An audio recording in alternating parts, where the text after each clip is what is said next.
Welcome to another Making Saturday's Awesome video. This week we're going to be talking about, as the title implies, a DaVinci bridge. DaVinci is well known for several things. Being an artist and inventor, probably what he would be best called is a polymath. That is, somebody who is very good at many things. And the reason DaVinci was able to become a polymath is because of his attention to detail. It's the observation and then analysis of what's important. This search for the key elements in a subject in art, giving us the Mona Lisa, perhaps one of the most famous paintings ever created. It's this attention to detail that Da Vinci had, which makes it possible for him to lift up the core elements of whatever it is that he has turned his mind to and express those in a way that is instantly and infinitely recognizable. Thinking of the Mona Lisa, the enigmatic smile that she has is something that it speaks to people across the ages because there's something in that smile that he recognized and then was able to duplicate, put down into a painting in such a way that it is meaningful to generation after generation of people looking at this human subject. The humanity in the subject is what's important there. We're not going to be talking about art. We are instead going to be talking about how to build a bridge. It is that ability to take great care in making observations, discerning what of those observations is absolutely necessary, and then implementing those things to generate the final product.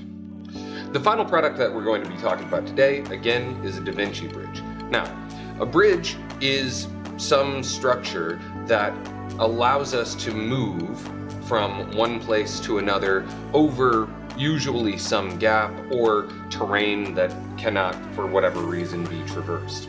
The most basic type of bridge would just be pile stuff in that location until you can walk across the pile of stuff like a mound of dirt. But that is not efficient, nor is it the most elegant solution to the problem. It is a solution to the problem, and like most problems, there are an infinite number of solutions to that problem, but it is not one of the more elegant solutions.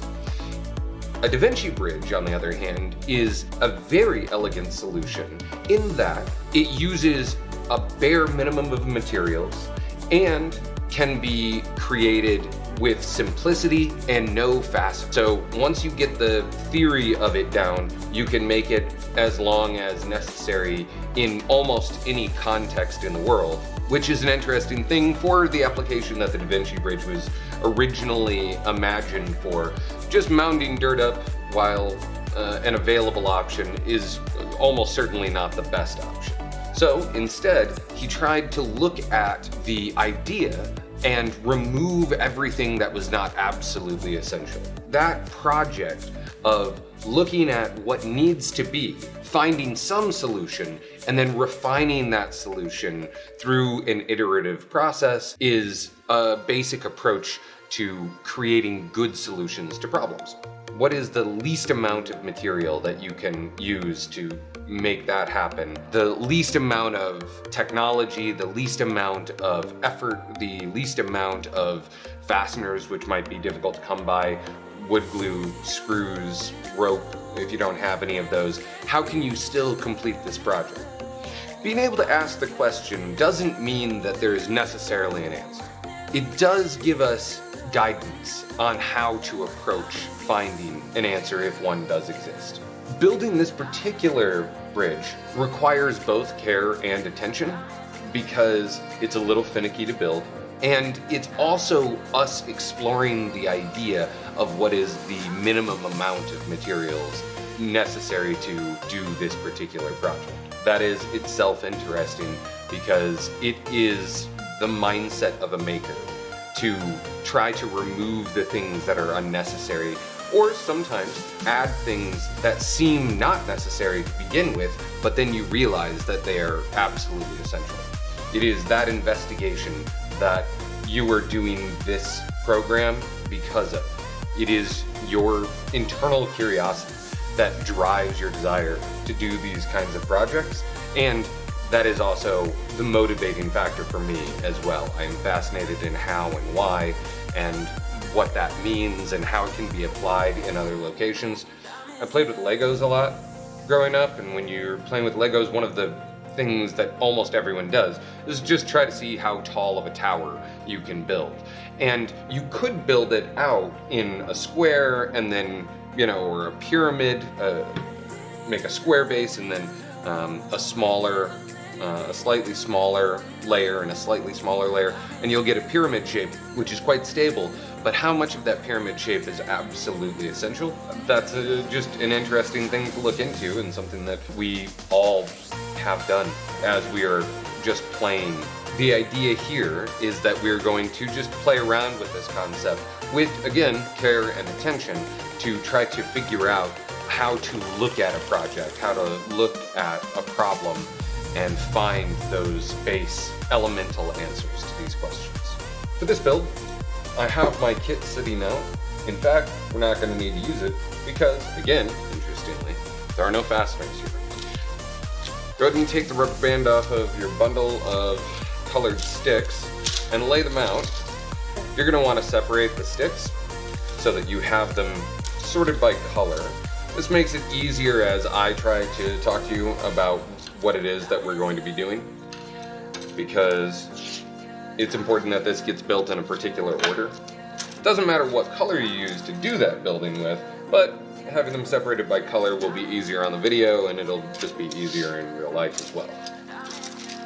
You'll have a couple of packs that have fewer sticks and a couple of packs that have more sticks. The more sticks are going to be the ones that run along the bridge, and the fewer sticks are going to be the ones that we create the cross members, the bracing with. To start out, we're going to take one, lay it down, and take two from either of these color over here and lay them like that. So the idea here is that you have an end point, a middle point, and an end point.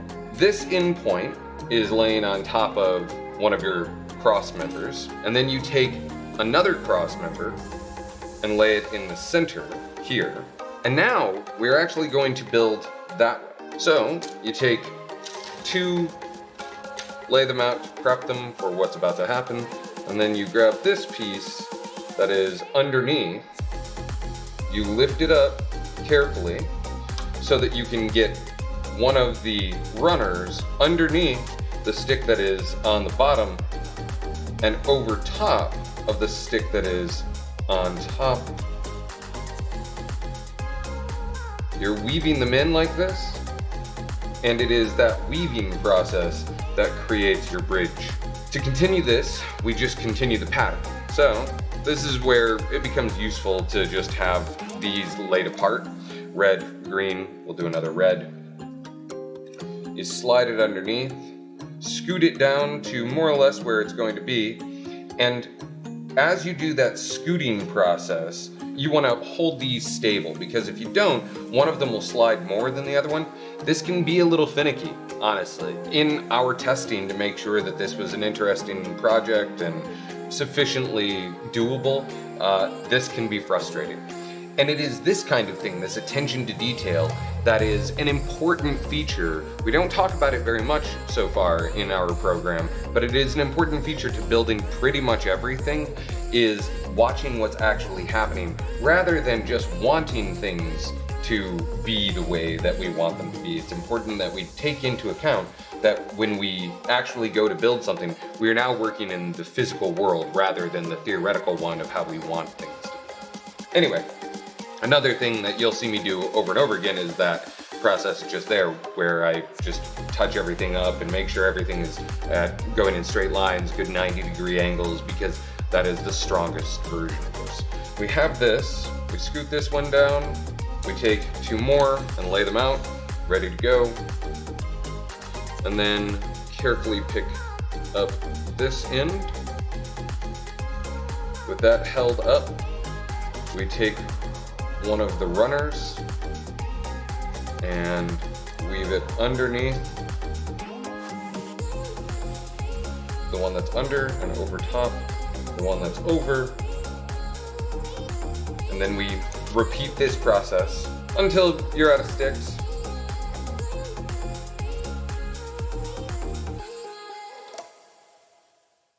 an interesting part of this bridge is that because they are held together with only friction and gravitational force, it is quite strong in this direction, quite robust. It can support a fair amount of weight. Even though it bends down when you press, you see that it doesn't fall apart, but it cannot withstand almost any force in this direction. Side-to-side lateral pushes. This is something that is important to understand as you look for efficient solutions to problems, right? A mound of dirt has good structural integrity in this direction, and in this direction, and in this direction, but there is so much material there that it has redundancy in all directions. As we make things more efficient, we are also almost always limit their use cases. A very inefficient solution to a problem is usually quite robust in that it can handle a lot of the elements not being exactly the way that we think they will be. So making a pile of dirt to move across a gap, that solves most problems, but it's so inefficient that it keeps it from being a viable option. That's interesting and something to take into account as you are building solutions to future problems. You think about the fact that what you gain in having a good efficient solution, you might be losing ground, no pun intended, as in relation to how robust the system is. We continue by just continuing the pattern really for as long as we like, as long as we can hold the thing.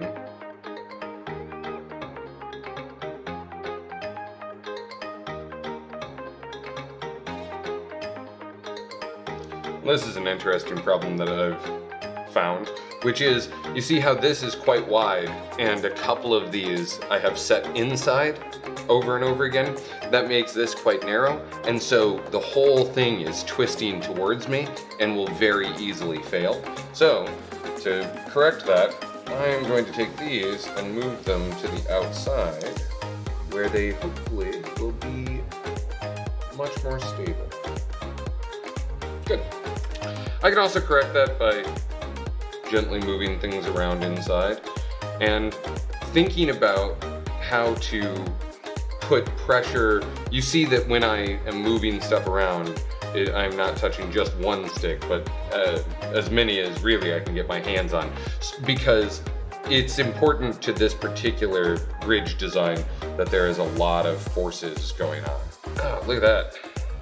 Another way in which this bridge is interesting, but also the increased material efficiency gives us decreased stability, because that is really bad for a bridge that a car is going to drive across or something. One of the reasons you don't see DaVinci bridges being used in most applications in the real world, but it does form this arch naturally, and that arch is another fundamentally important piece of the structural integrity of really the entire world, because it distributes forces quite equally and shares those forces. As a force is applied here, because it is arched, the force is more easily allowed to travel along into the other pieces, giving us a greater, more robust system overall. We can continue adding onto this. I'm actually going to use these to hopefully very gently move it down so that it's more centered. But you see, the way that I had to do that is by putting one under each end and then lifting them at the same time. That is, again, a weakness of this particular bridge, but what we are investigating here is not how to make the best possible bridge, but instead the most trimmed down bridge. And so it's a solution to a different problem. Because I am running out of sticks, these two will be my last two.